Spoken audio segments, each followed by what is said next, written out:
진보미학입니다.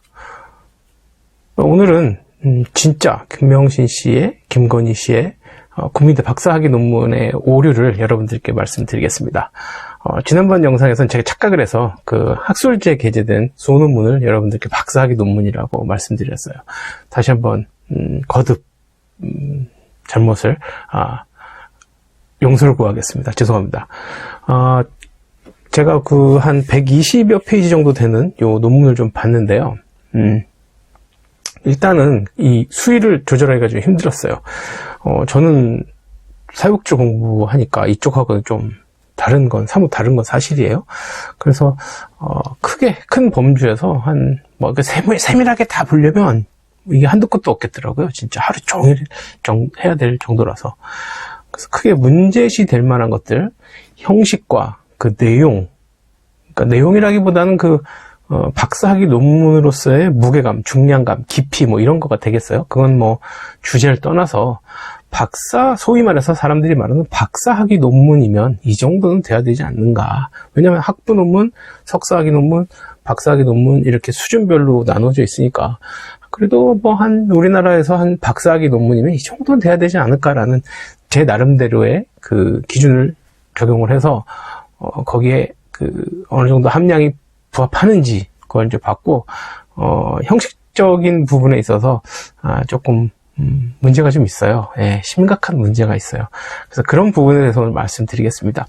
지난번에 그 댓글로 지난번 소논문에 대한 그 오류를 정리해 달라 하셨고 또 오늘 정리한 이 박사 논문에 대한 오류도 좀 정리해야 될 것 같아서 요 따로 제가 자료 정리한 것들은 제가 요 더보기 아래에 보시면 더보기에 링크를 걸어놨어요. 그 링크 들어가시면 따로 정리한 그 내용을 스크립트로 보실 수 있습니다. 그러니까 그거 다운하셔서 필요하신 곳, 나누실 곳 있으시면 가서 쫙쫙 뿌려주세요. 이게 하나라도 우리가 또 이런 건 있어야 또 무기가 되는 거 아니겠습니까? 일단 가장 큰 문제가 이 제목이에요. 사실은 이 제목. 아바타를 이용한 운세 컨텐츠 개발 연구. 애니타 부제가 애니타 개발과 시장 적용을 중심으로 이렇게 돼 있는데 이게 어떻게 말하면 논문의 얼굴이고 유튜브 같은 거로 말하면 이게 썸네일이거든요. 그러니까 제목을 딱 보면 딱 감이 잡혀야 돼요. 수준도 딱 가늠이 돼야 돼요. 근데 이 논문의 가장 큰 눈에 확 띄는 문제가 뭐냐면 이 제목이에요. 그러니까 이 논문인데 어떻게 개발 연구 그리고 애니타 개발과 시장 적용을 중심으로 이거는 뭐냐면 쉽게 얘기해서 이재명 후보의 당선 가능성을 높일 수 있는 방법 연구, 옷 입는 스타일에 따라서 이 정도인 거예요. 그러니까 이거는 누가 생각을 해도 옷은 잘 입으면 되겠죠. 옷 입는 스타일은 대중이 원하는 스타일로 입으면 되겠죠. 그러니까 이건 뻔한 거예요. 네. 그러니까 이 제목 자체가 주는 느낌이 뭐냐면 이 논문 자체는 120여 페이지 되긴 하지만 이 논문 제목만 딱 보면 이거는 학부 논문이나 대학원 논문 수준이겠구나 라고 딱 생각이 드는 거예요. 그러니까 만약에 이게 정말 대학원 박사 논문이 되려면 제가 지난번에도 말씀드렸지만 컨텐츠 개발 연구인데 컨텐츠 개발에 관련된 어떤 요인의 연구인가, 그리고 그 요인은 어떤 기법으로 분석을 했는가, 어떤 기법을 중심으로 한 연구라든가, 그러니까 똑같은 문제라도 그걸 어떤 식으로 분석했느냐에 따라서 그것이 학부 논문이 되고 석사 논문이 되고 박사 논문이 되거든요. 그러니까 여기서는, 그리고 나중에 말씀드리겠지만 여기서는 통계 기법 같은 게 하나도 사용이 안 됐어요. 이 논문은 또. 그래서 이걸 갖고는 함량 자체는, 이 깊이 자체는 안 돼요. 박사 논문으로서. 탈락이에요, 그냥. 그러니까 이거 딱 보면 지도교수가 지도를 안 한 거죠. 그러니까 지도교수 지도 안 한 부분에 대해서 제가 이걸 이제 박사 논문을 보면서 느낌이 딱 온 게 지도교수 탓을 할 수가 없는 이 상황이, 지금 김건희 씨 이 상황이, 그건 좀 이따 말씀드릴게요. 그러니까 어쨌든 이 제목만 딱 보면 지도교수가 지도를 하지 않았다. 리뷰하지 않았다. 그리고 영문으로 된 그 해석되어 있는 제목에는 그나마 부제는 들어가지도 않았어요. 그리고 영문으로 된 그 자체도 이렇게 막 좋은 표현은 아니에요. 제가 딱 보니까. 그래서 이 제목만 딱 보면 박사학위 논문에 적절치 않은 그런 제목이고 이 논문의 함량을 추측할 수 있는 뭐 그런 정도이다라고 말씀드릴 수 있겠어요. 두 번째는 그 논문 심사했던 교수들 이름 쭉 나온 거 제가 이걸 좀 띄울 건데요. 이게 이름이 한 사람이 쓴 필체고 도장에 일괄적으로 들어갔다 해서 좀 문제가 됐죠. 근데 그거 문제 되지 않아요. 그거 그렇게 해요. 때에 따라서는 그렇게 해요. 교수들이 다 오케이 했을 경우에. 그러면 보통 이 해당 학과의 조교가 도장 다 파서, 그냥 자기가 다 써서 도장 꽝꽝꽝꽝 붙여요. 뭐, 법적으로 문제가 없죠. 어쨌든 허락을 다 받았으니까. 제가 지난번 영상에서 말씀드렸지만, 그런데 그렇게 될 때는 굉장히 특수한 경우가 적용된다는 거. 어떤 건지는 우리 모두의 상상에 맡기겠습니다. 네. 어쨌든 그러나 법적으로는 문제는 없는 거로 제가 알고 있어요. 네. 그리고 논문에는 이론적 배경과 선행 연구가 반드시 들어가야 되거든요. 근데 여기는 타이틀은 이론적 배경과 뭐 선행 연구라고 타이틀은 들어가 있어요. 그런데 그 내용은 그냥 뭐 주역이 뭔지 디지털이 뭔지 뭐 이런 것에 대한 정의만 어디서 카피해서 갖다가 붙였더라고요. 그러니까 어떤 이론적 배경도 없고 어떤 선행 연구도 없어요. 그냥 어디서 갖고 와서 뚝 붙여놓은 그런 정도? 네. 그래서 좀, 이게 최소한의 필수적인 논문의 구성 요소도 갖추지 않았다라는 것. 이런 논문들이 사실 비일비재해요. 제목은 타이틀은 이론적 배경과 선행 연구인데, 엄한 거 갖다 놓은 거. 그런 게, 왜 그런지 모르겠는데 이상하게 한국 논문에는 굉장히 그런 게 많더라고요. 제가 논문 심사할 때도 그런 거 많아서 많이 지적을 한 기억이 있어요. 이게 정말 그렇게 그냥 되고 있어요, 그냥. 그 다음에는 이 통계 부분인데, 이건 통계라고도 할 수 없어요. 빈도 분석인데, 이건 그냥 어떤 거냐면, 이재명 60% 지지율, 뭐, 윤석열 20% 지지율, 뭐 이런 식으로 그냥 몇 퍼센트 지지율, 몇 퍼센트 지지율, 그것만 해놓은 거예요. 그러니까 시장에서 뭐 운세 콘텐츠에 대해서 어떻게 생각하는가, 뭐에 대해서는 어떻게 생각하고, 뭐에 대해서는 어떻게 생각한다. 이거 끝이에요. 이건 통계로도 들어가지 않아요. 통계로도 들어가지 않고, 통계 자료 하는 프로그램이 있거든요. 그 프로그램의 결과치 나오기 전에, descriptive analysis라고 그래갖고, 그냥 서술만 해놓은 게 있어. 그냥 내용 몇 프로. 그러니까 그거예요. 그러니까 이건 통계라고도 할 수 없는 것을 마치 통계인 양 갖다 놨어요. 몇 퍼센트 막 이렇게만 해서. 근데 그거는 아무것도 아니다. 이건 요즘 대학교 4학년들도 다 할 줄 아는 거다. 근데 엄청나게 많은 양으로 갖다 놨더라고요. 그러니까 그것도 문제가 됩니다. 그리고 마지막 부분에 개발 방안, 개발 연구니까 마지막 이렇게 저렇게 해서 논문을 썼습니다. 개발 방안 씁니다 해서 이제 개발 했는데, 그 개발 방안 중에 이 애니타 개발한 내용이 과도하게 많이 들어가 있고, 애니타 개발한 부분의 상당 부분이 마케팅에 대한 부분이에요. 이건 마케팅 논문이 아니거든. 개발 연구에 대한 논문이거든. 그러니까 이게 어디서 다른 회사에서 갖고 왔다는 내용을 얘기를 들었어요. 그 내용을. 근데 맞아요. 그 회사에서 이거 애니타 개발하고 마케팅 방안 같은 걸 쓴 걸 그냥 다 갖고 와서 붙인 거예요. 그냥. 그 마케팅이 여기 들어갈 이유가 전혀 없는 내용이 들어가 있는 거예요. 그러니까 이게 참 그렇죠. 그래서 전반적으로 이 논문 자체의 함량이 지금 제가 말씀드린 그런 큰 문제들로 인해서 이건 박사 논문으로 적절하지 않다라고 결론이 되어질 수밖에 없습니다. 그리고 형식적으로는 엄청난 오류가 있어요.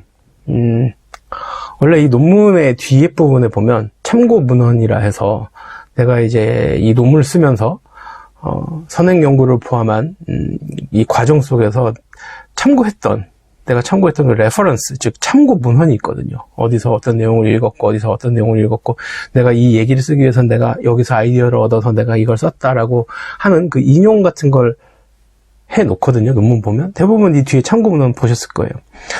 1차적으로는 보통 박사 논문은 적게는 10페이지 정도, 이 참고 문헌만. 많게는 한 30페이지, 40페이지 돼요. 저도 한 30, 40페이지 돼요. 참고 문헌만. 그래서 이 논문 지도할 때, 저 같은 경우는 논문 심사 같은 거 할 때 참고 문헌부터 봐요. 어떤 내용을 봤는지. 쭉 보면 나오거든. 왜냐면 이건 내 전공이니까 대충 유명한 사람, 어떤 이론, 유명한 학자들에게 들어간지 안 들어간지는 딱 보면 나와요. 예, 그러니까 그걸 봤는지 안 봤는지 일단 보는 거죠. 그러면 대충 보면, 이 학생이 공부를 어느 정도 했구나라고 이제 대충 추측이 되는 거예요. 그럼 이제 거기서 어떤 부분에 대해서 어떻게 썼니? 이렇게 물어볼 때도 있어요. 그래서 어쨌든 참고문헌이 굉장히 중요해요. 그래서 제가 이 참고문헌, 근데 이 김건희 씨 논문은 참고문헌이 4페이지. 그래서 뭐 하여튼 제가 한번 봤죠. 제가 하는 식으로, 논문 심사하는 식으로. 그러면 참고문헌이 어디 들어가 있는가, 그걸 추적을 했는데, 쉽게 말해서 한 10개 정도 있다 하면 한두 개 정도밖에 찾을 수 있었고, 그거밖에 찾을 수 없었고, 나머지 7, 8개는 없어요. 뒤에 뭐, 이재명 몇 년도 어떤 논문, 어떤 글, 그럼 그게 앞에 어느 부분에 이재명 저가 들어가, 그 부분이 나와야 되거든. 없어요. 그러니까, 내용을 어디 가서 갖고 오고, 이건 그냥 갖다 붙인 거지, 형식적으로. 이건 엄청난 오류예요. 엄청난 오류. 이건 말이 안 되는 거예요. 네. 그리고 이건 뭐 할 말이 더 이상 없는, 진짜. 저도 그거 하면서 어이가 없었어요. 아니, 최소한 그래도 뭐 어디서 베껴오더라도, 뭐 좀 말이 되는, 이건 맞춰놔야 되는데. 없어. 그리고 전반적으로 인용 보호도 하나도 없고. 그러니까 이거는 좀 더 말씀드리겠지만 이게 말이 안 되는, 그런 거고. 또 형식 면에 있어서 또 큰 문제는 뭐냐면 이게 전체 120페이지 정도 되거든요. 그런데 자기 생각이 거의 없어요. 연구자의 생각이 하나도 안 보여요. 그냥 이러이러한 것을 할 겁니다. 이러이러한 식으로 공부를 해서 연구를 해서 이렇게 하겠습니다라고 써놓고 전부 다 밖에서 갖고 와서 뭐 카피해서 붙인 거예요. 그게 한 90페이지 정도 돼요. 그 120페이지에서 90페이지를 자기가 쓴 게 아니고 밖에 있는 내용을 그냥 갖다 붙인 거예요. 그리고 그 30페이지도 자기 생각이 아니고 조금 전에 말씀드린 것처럼 그냥 통계라고 하는 그 빈도 분석, 몇 프로 나온 거를 그냥 몇 프로 차이가 났습니다. 그냥 그렇게만 써놓은 거예요. 그건 생각이 아니지. 그건 그냥 서술해놓은 거지. 그러니까 논문이라 하면 최소한, 그래도 박사 논문이라 하면 최소한 자기 생각이 들어가야 되고 자기 아이디어가 들어가야 되거든. 그러니까 서론에서는 어느 정도 그걸 좀 써놨어요. 근데 그거는 뒤에 갈수록 점점 그런 게 없어요. 그러니까 앞에는 이렇게 공부하겠습니다, 이렇게 연구하겠습니다 했는데 뒤에는 그런 게 전혀 없어요. 그래서 이게 맞질 않아요, 잘. 그래서 전반적인 내용도 그렇고 형식 면에서도 어떻게 120페이지 쓰는데 90페이지가 남의 그걸 갖다가 가서 붙여놓습니까? 그건 누가 봐도 근데 이건 탁 티가 나게 해놨어. 그건 말이 안 되죠. 그래서 자꾸 표절 이런 게 나오는 거예요. 그게. 그래서 제가 대략적인 것을 말씀드렸는데, 이건 정말 박사 논문 심사할 때 필수적인 것들이거든요. 그러니까 여기서 하나라도 충족하지 못하면 사실 박사학위 논문 통과하기 힘들어요. 그런데 이렇게 많은 것들이 빵빵빵빵 터졌는데 통과된 거 보면, 다른 어떤 정치적인 이유가 있었던 것 같아요. 그리고 이제 제가 이거 박사 논문을 좀 보면서 생각을 해봤는데, 지도교수를 탓을 못해요. 왜냐면 국민대학교 사립대학교잖아요. 그리고 요즘 방송 나오는 거 보니까 국민대가 도이치모터스 주식도 샀다면서 엄청나게 많은 거를 샀는지 받았는지 하여튼 거기가 국민대학교 갖고 있대요. 그걸. 그럼 제가 생각을 해봤죠. 국민대와 도이치모터스와 김건희는 어떤 관계인가? 김건희가 이렇게 쉽게 논문을 통과가 됐을 때는 도이치모터스와 국민대 모종에 뭐가 있었나? 저 나름의 합리적인 의심을 하는 거예요. 그럼 그렇게 되면 사립대는 이사장이 짱이거든요? 그럼 이사장이 이 지도교수한테 명령 오다 내리는 거지. 그럼 이 지도교수 힘 없어요, 사립대는. 사립대에서 이사장한테 개기는 거는 그냥 나 그만두고 싶다는 얘기 하는 거하고 똑같거든. 그건 거의 아마 똑같을 거예요. 대한민국 사립대학교가. 그러니까는 이 지도교수도 할 말이 있을 것 같아요. 제 생각에는. 이사장 위에서 오다 떨어진 걸 자기가 어떡하겠어요. 그리고 논문 심사 교수들도 아마 같은 입장일 수가 있어요. 약간, 지도 교수님이 그래도 뭐, 제목 정도 좀 봐줬어야 되는데, 뭐, 입장을 바꿔놓고 생각하면 저도 막 제가 이분 입장이었으면 짜증나서 막 보고 싶지도 않았을 것 같아. 그냥, 이를테면 제가 혼자 소설 쓰자면, 그거 계속 그냥 해. 그러면, 네, 그렇게 할게요 하고 그냥 했을 것 같아. 뭐, 애정이 있어야지. 그래서, 어쨌든, 지도교수, 이 국민대 전 교수님인가? 이분 전승규 교수님에 대한 비난은, 안 하시는 게 좋을 것 같아요. 이분 사연이 있을 것 같아서. 저도 안 하기로, 하고. 어쨌든 국민대 자체에 대한 비난은 필요할 것 같아요. 어떤 상황이 되고 어떻게 되는지 모르겠는데, 이런 논문을 국민대학교 박사학위 논문이라고 해서 허가를 내서 국민대에서 승인을 했다는 것, 그리고 현재 그에 대한 추가 검증에 대한 것도 주저하고 있다는 것, 그건 마땅히 비난받아 또 충분합니다. 그러면 안 됩니다. 학교면. 예. 그래서 지금 오늘 간단하게 말씀드린 이런 내용들을 여러분들과 함께 오늘 나눠봤습니다. 참 문제가 많네요. 예. 이런 분이 참 꿈을 꾸고 있다는 게 우리나라가 참 슬픕니다. 네. 그런 일이 있어서는 안 되겠죠, 여러분. 네. 오늘은 여기까지 하겠습니다. 여러분, 이재명에서 만납시다.